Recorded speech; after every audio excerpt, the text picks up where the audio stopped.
Hello everyone, how are you all? Welcome back to our YouTube channel Padhaku junction and हम लोगों ने chapter 2 business studies का जिसका नाम है forms of business organisation start किया था। एंड मैं इसकी तीन पार्ट्स अभी तक डाल चुकी हूँ यूट्यूब पे, जिसमें से अगर मैं पार्ट 1 की बात करूँ तो हमने काइंड ऑफ जितनी भी फॉर्म्स होती है बिजनेस की उन सब के बारे में एक ब्रीफ डिस्कशन किया था, एक स्मॉल डिस्कशन किया था। क्योंकि जब भी हम कोई चीज़ शुरू करते हैं तो सबसे पहले हमें उस चीज़ की अंडरस्टैंडिंग बिल्डअप करने के लिए एक थोड़ा थोड़ा आइडिया होना बहुत ज़रूरी है। तो वही मैंने आपको एक इंट्रो इस चैप्टर का पार्ट 1 में दिया था।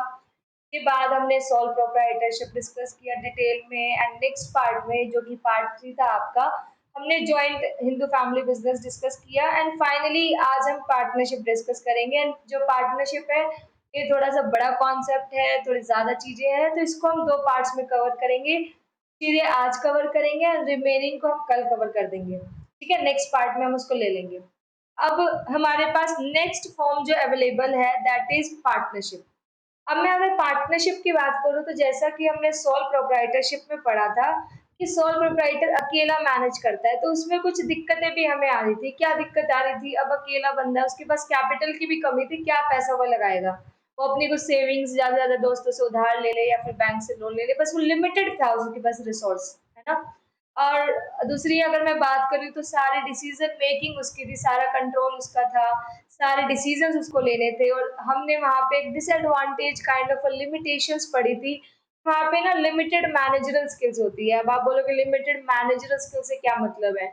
देखो, सोल प्रोप्राइटर में ऑन मैनेज एंड कंट्रोल एक ही बंदा कर रहा है। अब बिजनेस में बहुत सारी चीजें होती है, बहुत सारी एक्सपर्टीज हमें चाहिए होती है। अगर अकेला बंदा करेगा तो जरूरी तो नहीं है कि वो हर चीज में एक्सपर्ट हो। उसको वेंडर से नेगोशिएट भी करना है प्राइसेस को लेके, कस्टमर से कैसे डील करना है, सेटिस्फाई कैसे करना है, और मार्केटिंग कैसे हैंडल करना है, कस्टमर तक रीच कैसे पहुंचानी है। ऐसा तो है नहीं वो हर चीज में एक्सपर्ट हो, हर चीज में एकदम करेक्ट डिसीजन ले। तो ऐसा हो सकता है कि उसके एक डिसीजन की वजह से उसका पूरा बिजनेस बर्बाद हो जाए।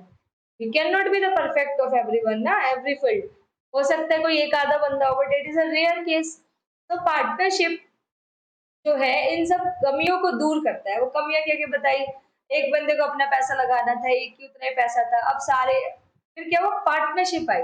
पार्टनरशिप में जितने भी पार्टनर्स हैं सब मिलके अपना कैपिटल लगा रहे हैं, यानी कैपिटल सोल प्रोप्राइटरशिप के कंपैरिजन में ज्यादा हो गया, है ना।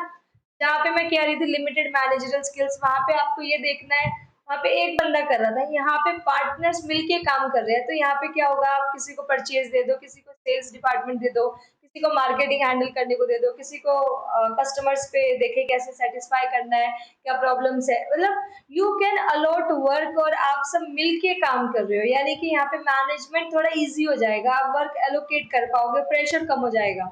यानी कि सोल प्रोप्राइटरशिप की जो कमियां हमने सीखी थी, देखी थी, उसको दूर करता है पार्टनरशिप। ठीक है, पार्टनरशिप की बात मैं आपको बता रही हूँ, खुद समझते हो पार्टनरशिप फॉर्म है ये क्या होता है। पार्टनरशिप फॉर्म हम मिलके पार्टनर्स मिलके, यानी कि पार्टनर होने के लिए you need to be 2 person at least, है ना।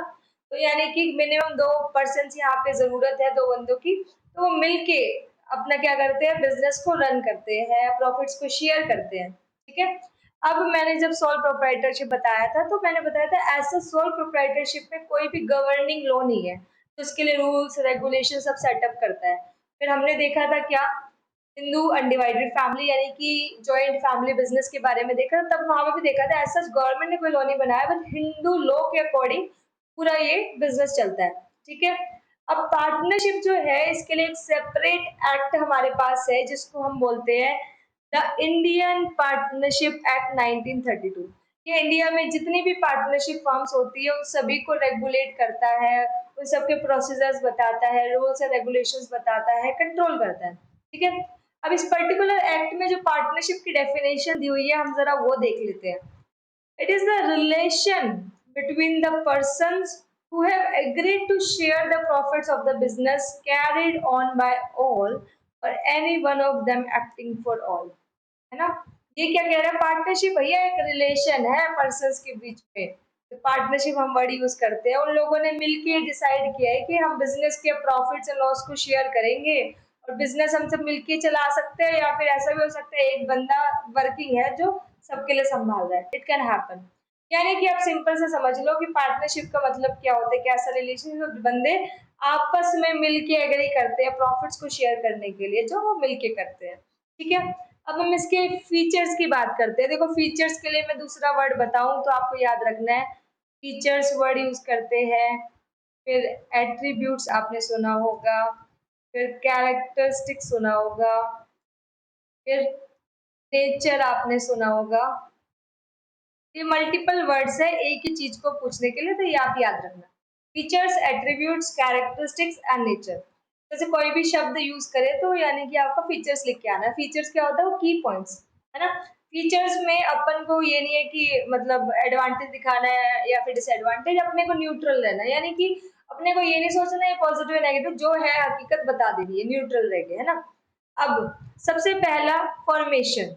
फॉर्मेशन की अगर पार्टनरशिप में बात करूं तो मैंने आपको जैसा कि बताया कि सारी जो पार्टनरशिप्स होती है इस पर्टिकुलर फॉर्म को कौन गवर्न करता है, इंडियन पार्टनरशिप एक्ट 1932। इस पर्टिकुलर आपको पार्टनरशिप अगर फॉर्म करनी है तो आपको इसमें भी ज्यादा कुछ नहीं चाहिए, बट आपको स्टार्ट करने के लिए आपको एग्रीमेंट बनाना है, इसमें टर्म्स एंड कंडीशंस लिखी हो, है ना, कैसे गवर्न करेंगे, कैसे हम अपनी पार्टनरशिप फर्म को चलाएंगे, प्रॉफिट किस रेशियो में शेयर करेंगे, कौन सा काम कौन करेगा, कल को कोई छोड़ने की बात करे तब क्या होगा। यानी कि हर बात को जो हमें सही लगती है, वैलिड लगती है, हम उसको अपने एग्रीमेंट में इनकॉर्पोरेट करा के उसको जो बनाते हैं उसको हम बोलते हैं पार्टनरशिप डीड।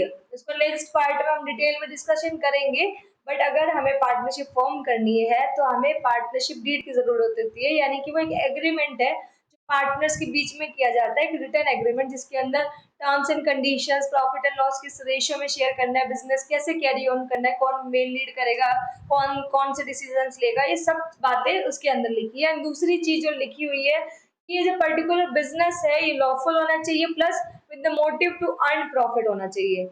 अगर दो लोग मिलके एक kind of not for profit के लिए आ रहे हैं, फिर कोई चैरिटेबल या सोशल वेलफेयर के लिए आ रहे हैं, तो उसको हम पार्टनरशिप नहीं बोल सकते, बिकॉज यहाँ पे mainly it should be run for the motive of profit, मतलब प्रॉफिट ही कमाना उसका मोटिव होना चाहिए। सेकेंड मैंने डिस्कस कर रही हूँ लाइबिलिटी। लाइबिलिटी मैंने आपको अगर सोल प्रोप्राइटरशिप की बात करोगे तो हमने क्या सीखा था कि वहां पे लाइबिलिटी उसकी अनलिमिटेड होती है। अनलिमिटेड लाइबिलिटी का मतलब क्या होता है कि आपकी लाइबिलिटी पे कोई लिमिट नहीं है। मतलब कहने का क्या, अगर कल को कोई बिजनेस की लाइबिलिटी है और उसको आपको रीपे करना है, बट जो बिजनेस के असेट्स है वो शॉर्ट पड़ रहे हैं, तो उस केस में जो बैलेंस अमाउंट है वो आपकी पर्सनल प्रॉपर्टी से, यानी कि सोल प्रोप्राइटर की पर्सनल प्रॉपर्टी से क्या कर दी जाएगी, रिकवर की जाएगी, है ना। ऐसे ही जब हमने जॉइंट फैमिली बिजनेस देखा था, joint in the family business, उसमें हमने देखा था जो कर्ता होता है, जो मेन हेड होता है, उसकी लाइबिलिटी अनलिमिटेड होती है। यानी कि कल को जो बिजनेस में उसका शेयर है उसके अलावा उसकी पर्सनल प्रॉपर्टी भी खतरे में आ सकती है ना।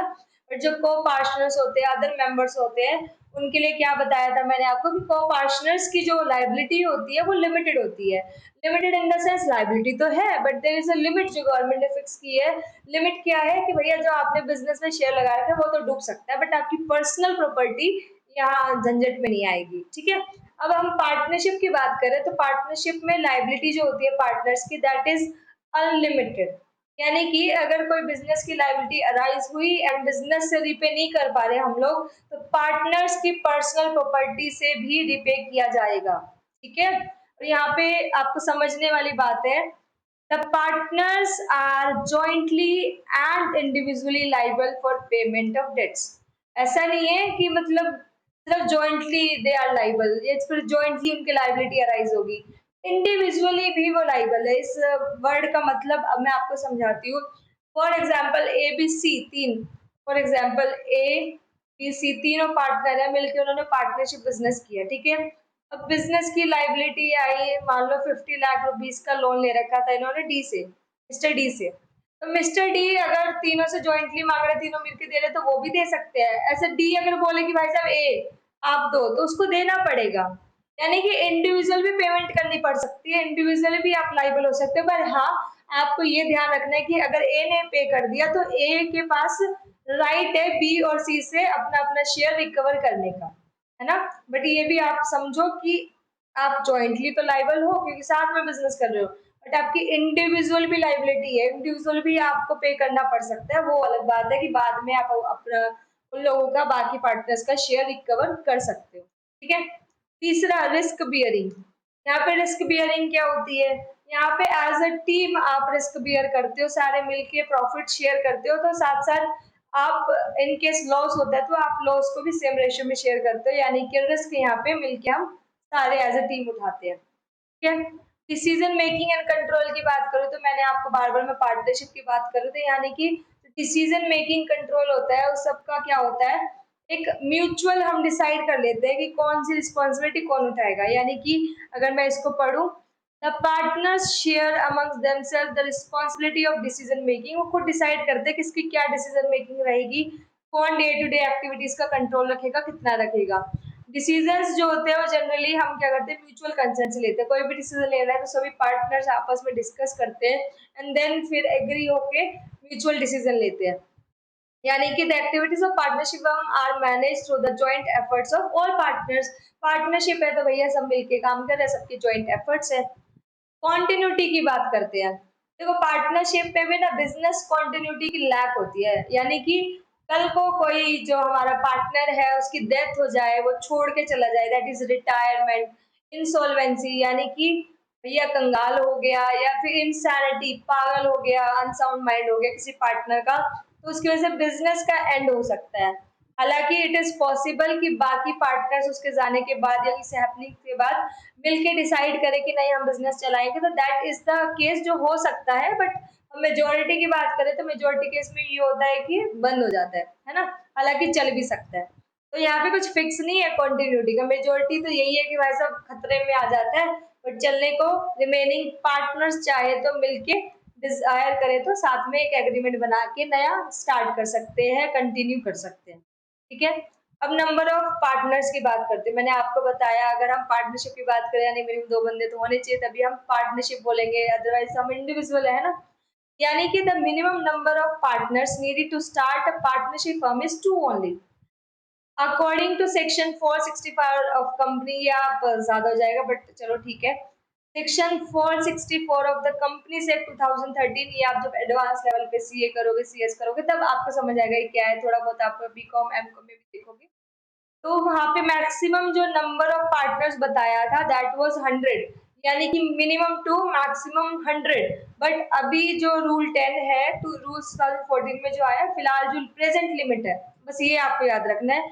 एट प्रेजेंट जो मैक्सिमम नंबर ऑफ पार्टनर्स है, मेंबर्स है, दैट इज 50, यानी कि minimum two maximum 50। There is a limit जो सेट कर रखी है गवर्नमेंट ने। अब इम्पोर्टेंट पॉइंट जो आपको समझने में भी थोड़ा दिक्कत आ सकता है, that is mutual agency. Mutual agency का मतलब क्या है? जो पार्टनर्स है ना हमारी पार्टनरशिप फर्म में, जो पार्टनर्स होते हैं वो एजेंट की तरह भी काम करते हैं और प्रिंसिपल की तरह भी काम करते हैं। मतलब क्या है, जब मान लो एबीसी, इन्होंने मिलके एबीसी पार्टनरशिप फर्म खोली है, ठीक है। अब ए जब किसी से डीलिंग कर रहा है, कोई काम कर रहा है, तो एज एन एजेंट बन के काम कर रहा है। वो बाकी सारी पूरी पार्टनरशिप फर्म को रिप्रेजेंट कर रहा है, बाकी पार्टनर्स को रिप्रेजेंट कर रहा है उस टाइम पे। यानी कि वो जो भी काम करेगा उस सबका इम्पैक्ट उन सब पे पड़ेगा। वो अपने काम से सबको बाउंड कर रहा है ना। ऐसे ही यानी कि यहाँ पे एज एन एजेंट काम कर रहा है। और वही अगर दूसरा पार्टनर, अब ए को कर दो साइड, अब बी किसी से डीलिंग कर रहा है, कोई बात है, कोई एग्रीमेंट हो रहा है, सेल परचेज कुछ भी डीलिंग कर रहा है बिजनेस की, तो वो अपने कामों से, बी क्या कर रहा है, अपने कामों से ए और सी को बाउंड कर रहा है ना। ए और सी ये नहीं बोल सकते कि ये तो बी ने किया था हम नहीं जानते, भैया नहीं। यहाँ पे वो एजेंट की तरह काम कर रहा है, तो फिर आप प्रिंसिपल थे एक टाइम पे, आप प्रिंसिपल होगे, दूसरा बंदा एजेंट होगा। समझ रहे हो? यानी म्यूचुअल एजेंसी का मतलब क्या है, एक पार्टनर एजेंट भी है साथ साथ और प्रिंसिपल की तरह भी काम करता है। जब वो खुद डीलिंग कर रहा है तो वो खुद एजेंट बन के काम कर रहा है और बाकी को बाउंड कर रहा है अपने एक्ट से। ऐसे ही जब दूसरा बंदा, दूसरा पार्टनर डीलिंग करेगा तो वो एज एन एजेंट काम कर रहा है, आप उसके ऐसे प्रिंसिपल की तरह दिखोगे, है ना। This is the meaning mutual agency. एक बार मैं पढ़ भी देती हूँ आपके सामने ताकि आपकी क्लैरिटी ठीक हो जाए। The definition of partnership highlights the fact that हमने जो भी ऊपर पढ़ा था, it is a business carried on by all, या तो सब मिलके कर रहे हैं या फिर any one of the partners acting for all, कोई या तो सब एक साथ कर रहे हैं या फिर एक बंदा सबके बिहाफ पे एक्ट कर रहा है, that is called agent, that is called principal. In other words, every partner is both an agent भी है और वो principal भी है। वो दूसरों का एजेंट कब होगा, जब वो अपने आप को रिप्रेजेंट कर रहा है एंड अपने कामों से दूसरों को बाउंड कर रहा है। एंड वो प्रिंसिपल कब होगा, जब दूसरे बंदे कोई काम कर रहे हैं और उन कामों से वो बाउंड हो रहा है। That is called mutual agency. Clear? अब अब हम डिस्कस करते हैं, हमने फीचर्स डिस्कस कर लिए, पार्टनरशिप के मीनिंग डिस्कस किया, अब हम फाइनली कुछ एडवांटेज डिस्कस करते हैं, देन फाइनली हम क्लोज करेंगे डिसएडवांटेजेस, डीमेरिट्स या फिर लिमिटेशन, जो भी आप समझ लो, बट ये शब्द आपको याद रखने हैं। ठीक है? अब मेरिट्स एंड एडवांटेजेस की मैं अगर बात करूं, यानी पार्टनरशिप के क्या फायदे हैं। सबसे पहले ease of formation and closure, मैंने आपको बताया था कि इसमें भी इजी होता है सेटअप करना, क्लोज करना। क्यों? ये आपको स्टार्ट करना है तो आपको जस्ट एन एग्रीमेंट से आपका काम चल जाएगा। अगर मैं अपनी बात बताती हूँ, मैंने अपनी पार्टनरशिप फर्म है, हमारी सीए फर्म है, दैट इज इन पार्टनरशिप, हम दो पार्टनर्स मिलके रन करते हैं। तो हमने जब इसको बनाया तो हमने क्या किया, पार्टनरशिप डीड बनाई, दैट इज एन एग्रीमेंट। उसमें हमने हमारा प्रॉफिट एंड मतलब प्रॉफिट शेयरिंग रेशियो क्या होगा, हम कैसे बिजनेस को रन करेंगे, मतलब ये सब चीजें हमने terms and condition, rules regulation जो भी हमें लगते थे ठीक, हमने खुद उसको एग्रीमेंट में डाला। यानी बस वो एग्रीमेंट बना दिया तो we can start our partnership. ठीक है? तो ईज ऑफ फॉर्मेशन क्लोजर तो है, बहुत लंबा झंझट नहीं है। जब आप कंपनी का पढ़ोगे या एडवांस लेवल पे आप सीखोगे कि कंपनी को कैसे रजिस्टर किया जाता है, तब आप देखोगे इतने लंबे लंबे प्रोसीजर्स होते हैं, इतने सारे फॉर्म फाइल होते हैं, उसके बाद कंपनी को एग्जिस्टेंस मिलता है। बट अगर मैं सोल प्रोप्राइटरशिप की पार्टनरशिप की बात करूँ तो देयर इज नो सच दिक्कत वाला बात, आप इजिली स्टार्ट कर सकते हैं ना। तो a partnership firm can be formed easily by putting an agreement between the prospective partners into place whereby they agree to carry out the business of the firm and share risk. There is no compulsion with respect to registration, कोई mandatory नहीं है कि आपको firm को register कराना ही कराना है, ये आपकी चॉइस है, आपकी मर्जी है। एंड अगर आपको फर्म क्लोज करनी है तो वो भी एंड इजी टास्क है, आप इजिली क्लोज कर सकते हैं। Second, balance decision making. ये क्या कह रहा है, देखो अब यहाँ पे ना प्रेशर नहीं होगा, आपको स्ट्रेस नहीं होगा। सोल प्रोप्राइटर में हमने देखा था भाई साहब दिक्कत हो जाता है क्योंकि एक ही बंदा सब कर रहा है। बट यहाँ पे डिसीजन मेकिंग क्या होगी, बैलेंस होगी। बैलेंस का मतलब क्या है, अब आपको पता है आप जो भी काम है आपने बिजनेस के अपने आपस में बांट लिए, सब बंदे अपने अपनी चीज के एक्सपर्ट है, तो यहाँ पे स्ट्रेस भी कम होगा, रिस्पॉन्सिबिलिटी भी एलोकेट होगी, यानी डिसीजन मेकिंग बढ़िया रहेगी यहाँ पे, है ना, अगर तरीके से मैनेज की जाए तो। ये वही पॉजिटिव साइड उसकी बता रहा है। The partners can oversee different functions according to their area of expertise because an individual is not forced to handle different activities. यहाँ पे ऐसा नहीं है कि बंदा सब देख रहा है ना? यानी कि this only not only reduces the burden of work but also leads to fewer errors in judgment. अब मिलके कर रहे हैं सब लोग, अपनी अपनी फील्ड की एक्सपर्टीज है, तो जजमेंट में अब गलतियां कम होंगी ना, कम एरर्स आएंगे। As a consequence, decisions are likely to be more balanced, मतलब सही जाने वाले। मोर फंड्स, देखो मैंने बताया था ना जब की पार्टनरशिप की एग्जिस्टेंस में है, क्योंकि सॉल प्रोप्राइटरशिप में कुछ कमियां थी, वहां पे अकेले बंदे को फंड लगाने पड़ते थे, उस पर भी लिमिट थी कितना ही उसके पास होगा। बट यहाँ पे क्या हो गया, जितने पार्टनर्स हमने 10 रखे तो 10 बंदे आपस में मिलके एक साथ पैसा लगाएंगे, सबका पैसा लगेगा, यानी कि फंड्स यहाँ पे as compare to sole proprietorship more available होंगे ना। So in a partnership, the capital is contributed by a number of partners. This makes it possible to raise large amount of funds as compared to sole proprietor and undertake additional operations when needed. अब पैसा ज्यादा होगा तो आप additionally भी, ये आपकी दुकान या फिर आपका बिजनेस अभी दिल्ली में था, फिर आप उसको एक्सपेंड भी कर पाओगे, आपको हरियाणा में भी लेके जाना है, आपको दिल्ली के अलग जगह पे लेके जाना है, तो वो सब चीजें आप प्लान कर सकते हो because now you have got the money. Then sharing of risk, देखो सोल प्रोप्राइटर में फिर हमने देखा था भैया अकेला बंदा सब बियर कर रहा है, बट नाउ वहां पे जो दिक्कत थी यहाँ पे थोड़ी सॉर्ट आउट हो जाती है। पार्टनरशिप में क्या होता है, रिस्क भी सबका हो जाता है, अगर बिजनेस में लॉस होगा तो भाई साहब वो भी बटेगा सबको, यानी कि रिस्क भी क्या हो गया, शेयर हो गया, सबने पैसे लगाए हैं मिलके, तो अगर डूबेगा तो सबका डूबेगा, यानी there is a sharing of risk. The risk involved in running a partnership firm are shared by all the partners. This reduces the anxiety, burden, and stress on individual partner. Secrecy. Secrecy का मतलब क्या है, देखो मैंने sole proprietorship में भी आपको बताया था फर्स्ट ऑफ ऑल कि ना गवर्नमेंट ने कोई रूल्स नहीं दिए कि आपको अपने अपने फाइनल रिजल्ट्स को प्रेजेंट करना है, पब्लिक को दिखाना है, तो वहां पे भी सीक्रेसी मेंटेन कर सकते हो। आपकी जो सेल्स है, आपके जो प्रॉफिट्स है, आप अपने तक रखो, आपको किसी को बताने की दिखाने की जरूरत नहीं है ना। वही जब हम कंपनी की बात करते हैं, वैसे कंपनी ऐसे नहीं कर सकती, कंपनी को पब्लिक डोमेन में डालना पड़ेगा। तो आपको मैं अभी बोलूं इन्फोसिस की बैलेंस शीट डाउनलोड करो गूगल से तो आपको मिल जाएगी, यानी कि उन्होंने अपने फाइनल रिजल्ट्स को आपको दिखाया, पब्लिकली अवेलेबल कराया, यानी कि सीक्रेसी कम हो गई, बट यहाँ पे आप सीक्रेसी मेंटेन कर सकते हो। ऐसे ही जब हम पार्टनरशिप की बात करते हैं तो पार्टनरशिप में भी सीक्रेसी मेंटेन हो सकती है, क्योंकि गवर्नमेंट ने एज सच कोई रेगुलेशंस नहीं दिए कि आपको अपने पर्टिकुलर अकाउंट्स को पब्लिश करना पड़ेगा, पब्लिकली अवेलेबल कराना पड़ेगा फाइनेंशियल रिजल्ट्स को, तो you can maintain your results to yourself, है ना। A partnership firm is not legally bound या फिर required to publish its accounts and submit its reports. Hence, it is able to maintain confidentiality of information relating to its operation. तो information से अपने business की वो अपने तक maintain रख सकता है, secrecy maintain कर सकता है। अब कुछ कमियां भी देख ले, यानी कि demerits, disadvantages and limitation discuss करते हैं। सबसे पहले अनलिमिटेड लाइबिलिटी, मैंने आपको समझाया था जब हमने फीचर्स में लाइबिलिटी डिस्कस किया। देखो ये चीज मैं बार बार बोल रही हूँ, एक ही पॉइंट होगा, वो फीचर्स में भी आ सकता है, वो एडवांटेजेस में भी आ सकता है, वो डिसएडवांटेज डीमेरिट्स में भी आ सकता है। देखो एक ही पॉइंट है, बट आपको बस एक्सप्लेनेशन चेंज करनी है, एक्सप्लेनेशन को घुमाना है। टीचर में आपको कुछ नहीं सोचना, आप गलत बता रहे, मतलब पॉजिटिव बता रहे, नेगेटिव बता रहे, बस आपको बताना है। बट एडवांटेजेस की जब आप बात करोगे, आपको उसको पॉजिटिवली दिखाना है, जब डिसएडवांटेज की बात करोगे, आपको उसको नेगेटिवली दिखाना है। यानी कि एक्सप्लेनेशन में आपको क्रिएटिव रहना है, वो आप एक्सप्लेनेशन एकदम नहीं चिपका सकते, फिर गलत हो जाएगा, ठीक है।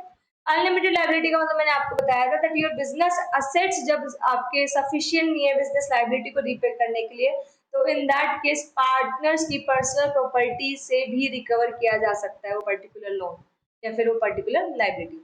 The partners are liable to repay debts even from their personal resources in case business assets are not sufficient to meet its debts. Debts का मतलब वही होता है loan liability, आप समझ लो। The liability of partners is both joint and several, which may prove to be a drawback for those partners who have greater personal wealth. अब मान लो ABC तीन लोगों ने मिलकर बिजनेस स्टार्ट किया, मतलब तीनों ने पार्टनरशिप की, एंड जो ए था ना उसमें वो बहुत ही रिच क्लास, अच्छी उसके पास प्रॉपर्टी वगैरह थी, एंड जब फ्यूचर में बिजनेस लाइबिलिटी अराइज हुई तो बिजनेस असेट तो रीपे नहीं कर पाया, तो 50 लाख पे करना था पार्टनर से मिलके, बट उस टाइम पे ए की कैपेसिटी थी जो वो रीपे कर पाए, तो उस फलाने बंदे ने उसको किया कि भाई साहब आप पे करो, आप अपना रिकवर करते रहना। और वो ऐसा कर सकता है क्योंकि यहाँ पे पार्टनर्स जॉइंटली भी और सेवरली, मतलब जॉइंटली भी उनको पे करना मिलके तो वो करेंगे ही, बट इंडिविजुअली भी लाइबल हो सकते हैं, इंडिविजुअली भी उन्हें लाइबल ठहराया जा सकता है कि भाई साहब आप पे करो, है ना। वो लोन वाला बोल सकते हो अच्छा आप पे करो, आप पे कर सकते हो, तो उसे पे करना पड़ेगा, हालांकि बाद में वो अपने बाकी पार्टनर से रिकवर कर सकता है। तो they will have to repay the entire debt in case the other partners are unable to do so. अगर बाकी पार्टनर अगर पे नहीं कर पा रहे तो फिर भाई साहब उसको तो पे करना पड़ेगा, एक खतरे में आ गया, है ना। अब सेकंड, लिमिटेड रिसोर्सेज, हालांकि हमने डिस्कस किया मोर फंड्स, बट हम किससे कंपैरिजन कर रहे थे उस टाइम पे, सोल प्रोप्राइटर से। देखो सोल प्रोप्राइटर एकदम छोटी सी चीज है, वहां पे अकेला बंदा सब कुछ करता है, एकदम लिमिटेड फंड है। तो पार्टनरशिप का उसके साथ कंपैरिजन करो तो ऑफ कोर्स पार्टनरशिप में एज कंपैरेटिवली फंड्स थोड़े ज्यादा हो जाते हैं, रिसोर्सेज थोड़े ज्यादा हो जाते हैं, क्यों, क्योंकि यहाँ पे पार्टनर्स हो गए, सब मिलके कंट्रीब्यूट कर रहे हैं, बट ऐसा तो नहीं है कि बहुत ही हो गए, क्यों, क्योंकि यहाँ पे एक लिमिट लगा दी, मिनिमम तो दो आपको चाहिए स्टार्ट कर ले, बट मैक्सिमम ना आप 50 पार्टनर रख सकते हो, उससे ऊपर नहीं रख सकते। यानी कि फिर से आपके पास रिसोर्सेज की क्या है, लिमिट आ गई, है ना। So there is a restriction on number of partners and hence contribution in terms of capital investment is usually not sufficient to support large scale business operation. इसीलिए जो कैपिटल इन्वेस्टमेंट से मतलब लार्ज स्केल पे अगर हमें अपने business को दौड़ाना है, चलाना है, तो सफिशिएंट नहीं हो पाएगा। As a result partnership firm में face problem in expansion beyond a certain size. एक साइज के बाद, एक टाइम के बाद उसको दिक्कतें आने लगेगी, वो एक्सपेंड नहीं कर पाएगा क्योंकि रिसोर्सेज क्या हो गए, लिमिट हो गए, वो अपने पार्टनर्स को और बढ़ा नहीं सकते। अब तीसरा, possibility of conflicts.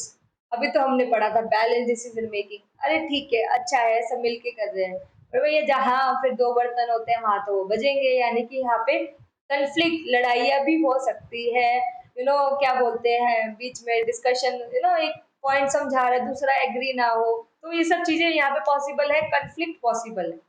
The partnership is run by a group of persons whereby decision making authorities share. सब मिलके decision making करते हैं, तो हो सकता है कि सबके थॉट्स अलग हो एक ही पॉइंट पे, तो इसकी वजह से उनके बीच में लड़ाइयाँ हो जाए या कंफ्लिक्ट अराइज हो सकते हैं। Lack of continuity already discuss किया कि मान लो किसी पार्टनर की डेथ हो गई, रिटायरमेंट वो छोड़ के चला गया, इंसॉल्वेंसी कंगाल हो गया। लुनेसी मतलब क्या होता है, वही इनसेन हमने जो पढ़ा, दैट इज अनसाउंड माइंड, आप लिख सकते हो लुनेसी के सामने अनसाउंड माइंड, या फिर आप बोल दो इनसेन। ठीक है, तो किसी पार्टनर के साथ ये सब होने की वजह से आपकी पार्टनरशिप एंड में आ सकती है, तो यानी कि आपके यहाँ पे कॉन्टिन्यूटी की कमी है, कल को कुछ हैपनिंग हो जाए तो कॉन्टिन्यूटी खत्म हो सकती है। हो सकती बोला है, ये नहीं बोला हो जाएगी। तो ऐसा भी हो सकता है कि रिमेनिंग पार्टनर्स मिलके एक फ्रेश एग्रीमेंट के साथ संभाल ले और बिजनेस कंटिन्यू कर ले। ठीक है, अब लैक ऑफ पब्लिक कॉन्फिडेंस, देखो हमने वर्ड्स भी थोड़े चेंज होंगे। देखो हमने एडवांटेजेस में बताया सीक्रेसी, क्या बोला कि यार आपको पब्लिक को दिखाने की जरूरत नहीं, गवर्नमेंट ने कोई ऐसे रूल्स आप पे नहीं बनाए।